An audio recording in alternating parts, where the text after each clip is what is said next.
इनके दान का महत्व कहते कहते कहते कहते मेरा मुख थक गया है, अब मैं करूं तो करूं क्या। इतने में लक्ष्मी जी बोली, जितनी तू परेशान है उससे दुगनी मैं परेशान हूं। अब लक्ष्मी जी ने जैसे कहा कि मैं परेशान, तो सरस्वती जी ने पूछा कि तू क्यों परेशान है। अरे भोलेनाथ जी का क्या है, कहीं पर भी चले जाते हैं, किसी को भी देख लेते हैं, एक लोटा कोई पानी चढ़ाते दिखता है, तुरंत खड़े होकर कह देते हैं जा, तेरे पास में संपदा की कभी कमी नहीं होगी। अब वो तो कह के आ जाते हैं, लक्ष्मी जी कर रही, इतनी ड्यूटी बढ़ गई, इतनी ड्यूटी बढ़ गई कि मुझे दौड़ दौड़ कर उनके यहाँ संपदा देने जाना पड़ता। अब मैं भी परेशान हूं। अब ये दोनों परेशान होकर ब्रह्मा जी के पास गए। अब ब्रह्मदेव से कहा, प्रभु इतने में सरस्वती जी बोली, स्वामी स्वामी स्वामी। स्वामी जी ने कहा, क्या बात है। ब्रह्मदेव बोले, तुम दोनों आज मेरे पास किस लिए आई हो। सरस्वती जी बोली, मैं बहुत परेशान हो गई। लक्ष्मी जी बोली, मैं भी परेशान हो गई। सरस्वती जी बोली, क्यों परेशान हो गई। तो कहा कि शंकर जी का गुणगान गाते गाते, गुणगान गाते गाते, अब कोई आप एक माता ने कल पत्र लिखा था, उस पत्र में लिखा था कि अगर मैं पूरी जिंदगी शंकर का गुण, आपने वो बड़ा पत्र देखा था ना, उस पत्र में लिखा था कि अगर मैं पूरी जिंदगी शिव का गुणगान गाती रहूं कि शंकर जी ने क्या क्या दिया है तो वर्णन नहीं कर सकती। जब इंसान की ये हालत है तो देवताओं की क्या हालत होगी। तो सरस्वती जी ने कहा, मैं गुणगान कर करके थक गई। लक्ष्मी जी करी, मैं दे दे के थक गया। इसलिए ब्रह्मा जी तुरंत उठकर बोले, तुम दोनों से ज्यादा मैं परेशान, तुम दोनों से ज्यादा मैं परेशान हूं। तो इतने में तुरंत लक्ष्मी और सरस्वती जी ने पूछा, तुम कैसे परेशान हो। ब्रह्मा जी बोले, मैंने किसी के भाग्य में लिख दिया कि ये जिंदगी भर ठोकर खाएगा, ये जिंदगी भर रोएगा, ये जिंदगी भर तकलीफ भोगेगा, इसको ये रोग आएगा, इस रोग में ये बीमार होकर समाप्त हो जाएगा। मैंने इसके भाग्य में इतना इतना लिखा, और वो एक लोटा पानी लेके शंकर जी के मंदिर पहुंच गया और शंकर जी ने उसका भाग्य बदल दिया। तो मेरी लिखनी को भी भाग्य को बदल दे रहा है।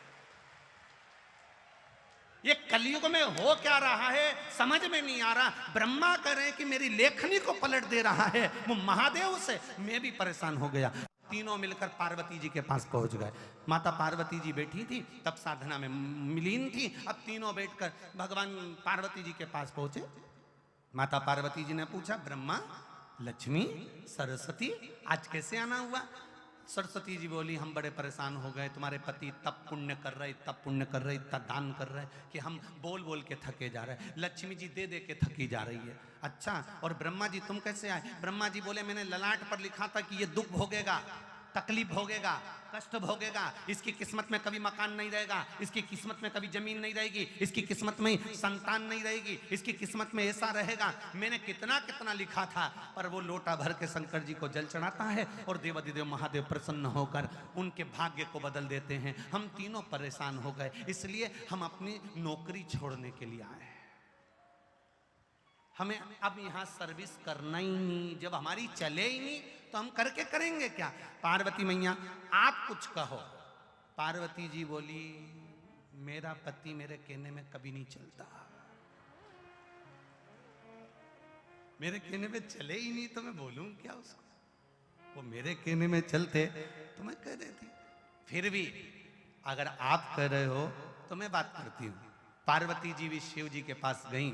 लक्ष्मी, सरस्वती, ब्रह्मा तीनों चारों शिव जी के पास गए।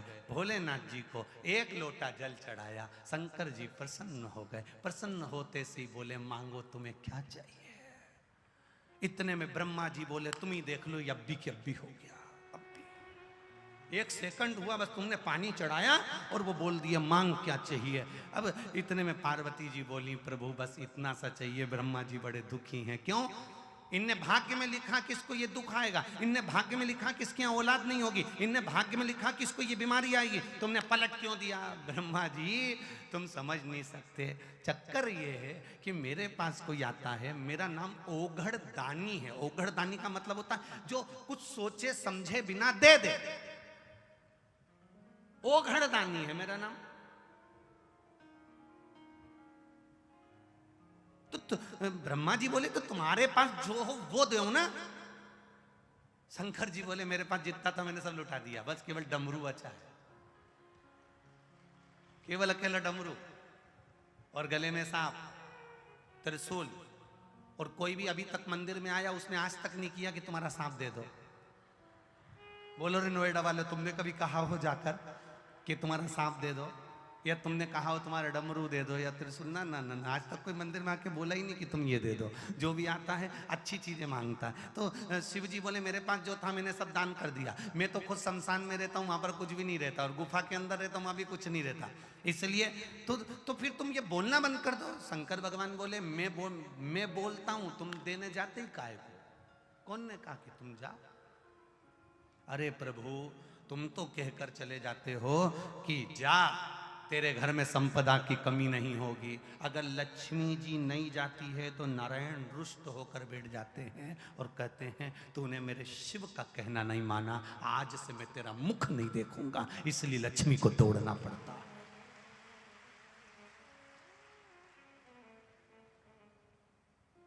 देवता भाग्य बना सकते हैं, देवता तुम्हारा भाग्य लिख सकते हैं, देवता भाग्य का लिखा तुम्हारे सम्मुख में ला सकते हैं। केवल भाग्य को बदल सकता है तो वो देवाधिदेव महादेव बदल सकता है। जो रावण को लंका दे सकता है, बाणासुर को हस्त दे सकता है, भस्मासुर को भस्म करने का आशीर्वाद दे सकता है, और एक चोर को कुबेर बना सकता है, वो कोई साधारण नहीं हो सकता है।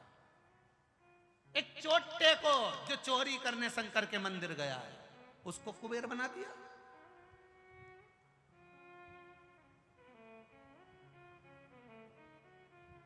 तुम एक लोटा जल लेकर शिव जी के मंदिर में जाते हो, विचार करिएगा, आपको लगता होगा एक लोटे जल से कुछ नहीं होता होगा। फालतू की बात, फालतू की बात।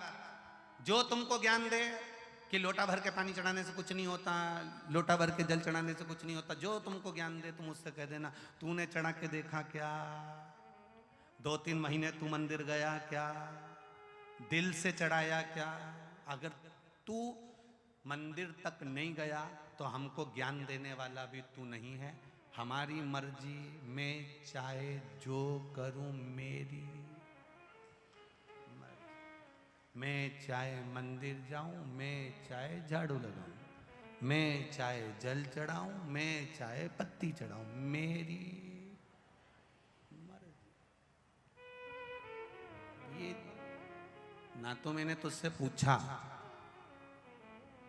ना पूछा, क्या है? श्री शिवाय नमस्तुभ्यम, श्री शिवाय नमस्तुभ्यम, क्या है? क्या है? ये तो विद्येश्वर संहिता में लिखा है श्री शिवाय नमस्तुभ्यम। शिव महापुराण की विद्येश्वर संहिता में लिख दिया श्री शिवाय नमस्तुभ्यम। ये तो भगवान शंकर को नमन करना लिखा है कि श्री शिवाय, बोलो बोलो जम के, शिवाय न, ये तो शिव जी को नमन करना लिखा है, ये तो मंत्र है ही नहीं। फिर संसार के लोग इसको क्यों जप रहे हैं?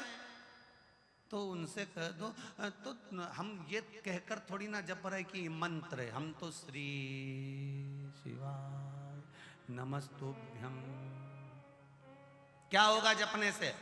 शिव महापुराण की कथा कहती है, विद्येश्वर संहिता कहती है, जिसके मुख से श्री शिवाय नमस्तुभ्यम मंत्र निकलता है, जाप निकलता है, शब्द निकलता है, हजारों पाप भस्म होते हैं। और उसके मुख का दर्शन अगर कोई कर लेता है तो अश्वमेध यज्ञ का पुण्य आ जाता है। केवल मुख का दर्शन कर लेने से, श्री शिवाय नमस्तुभ्यम बोलने वाले का मुख का दर्शन कर लेने से एक आनंद। इसलिए आपसे कहा था किसी शिवालय में जाएं, जल चढ़ाने के लिए जाएं, आपको डरना नहीं है। जल चढ़ाते समय आपके मुख से आवाज निकलना चाहिए, श्री शिवाय। जल चढ़ाते